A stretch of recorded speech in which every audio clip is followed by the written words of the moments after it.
Welcome to another video from Robotic Mower Services. We get people asking us, hey, I want to buy your improved cutting disc kit with a new cutting disc and the skid plate and all that stuff, but I'm not really sure if I can handle putting that on myself, or what do I look for if I am taking that apart and swapping those parts around and everything.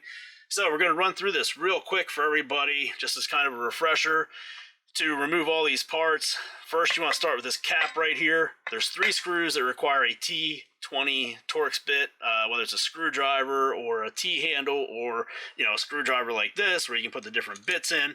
Do not use power equipment on this, because these are very easy threads to screw up. If you're using a cordless drill, a cordless impact, or something like that, you can very easily wipe out these screws or these threads here in the plastic parts that these screws go into. So always use a screwdriver or something manual. Do not use power equipment on this stuff. Cannot stress that enough. Got our 3 screws out, we got our cap off, set that to the side. Skid plate just lifts right up off of there now. Very easy for that part.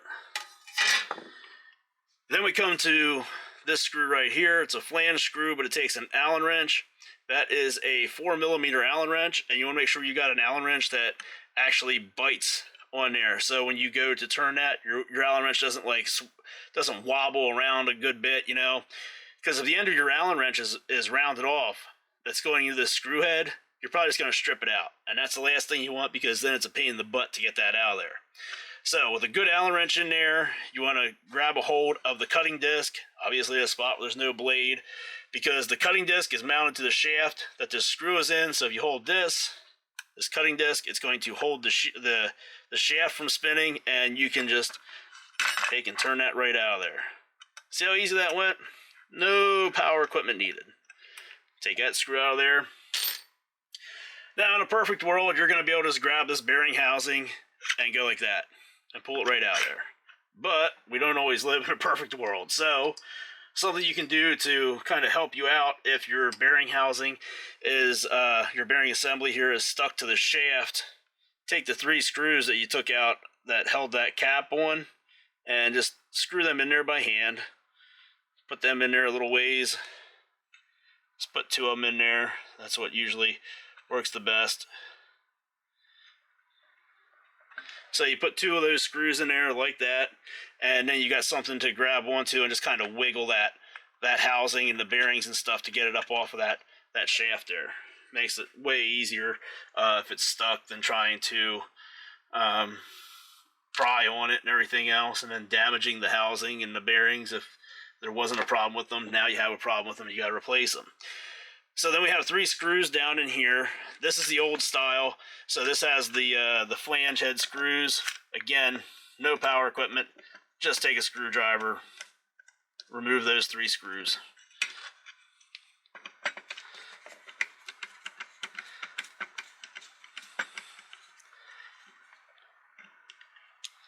One, 2, and 3.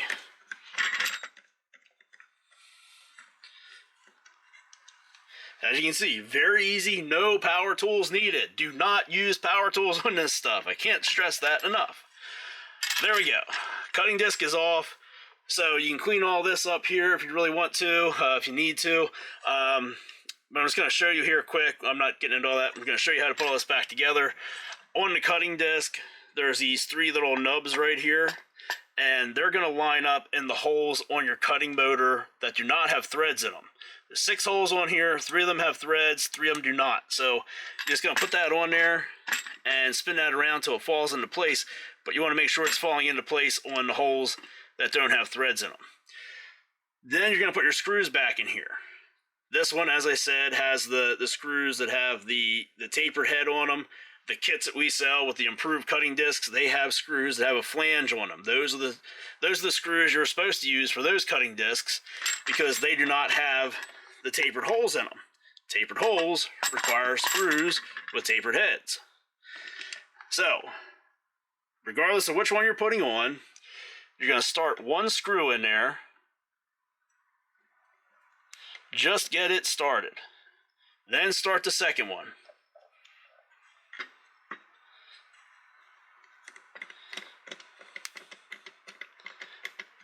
Then start the third one. Do not put the first one in there, tighten it the whole way down, put the second one in there, tighten it the whole way down, and then put the third one in there and try to tighten it down. Get them all started. Then go through and evenly screw them down to where they're just touching the cutting disc. Then go through and snug them up. And on this one here, if you were just removing an old disc to clean stuff out, or maybe you had to replace your cutting motor or something like that, and you're putting the old disc back on and it's got those tapered screws in there, you definitely don't want to use power tools on them, because you will easily just drive that thing in there like a wedge and easily crack out the plastic on this cutting disc. And as that thing's spinning around, it will continue to crack out further and further, and it could end up just breaking and flying apart.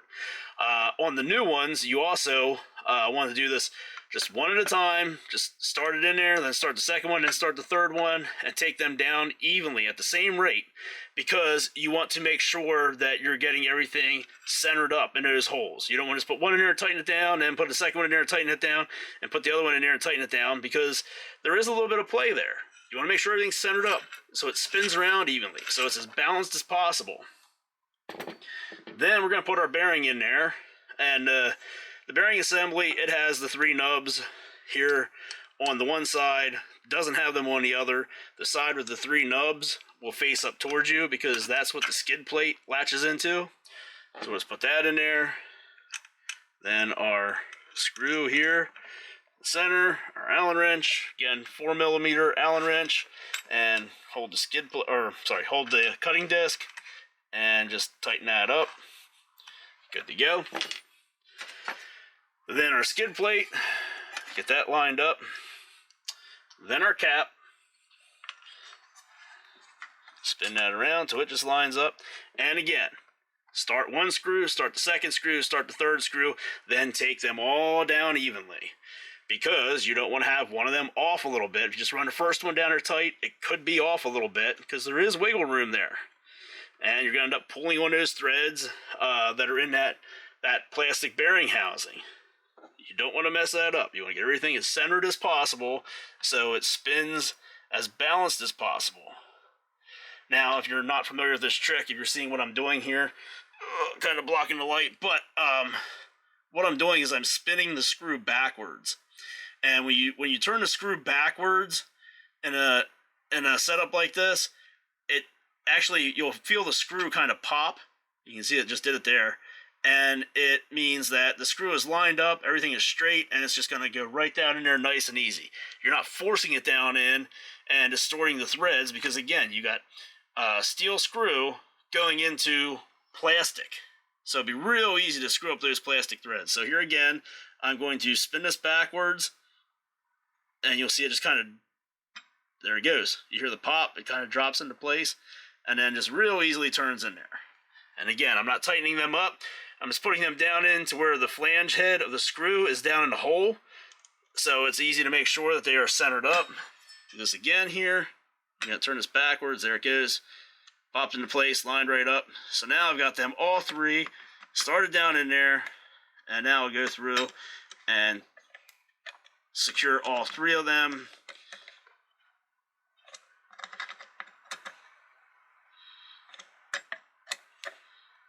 There we go. That's it.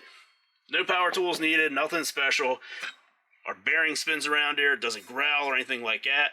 If you do this and your bearings are growling, obviously you need to replace that bearing hub assembly there. We have those available on our website. We have these skid plates available on our website. We have the cutting disc available on our website. We have the new cutting discs that come in a kit with a new cutting disc, screws, and a skid plate at a discounted price because you're buying in a kit.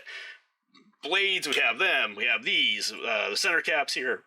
We have the screws. We have all that stuff you can need for your Automower.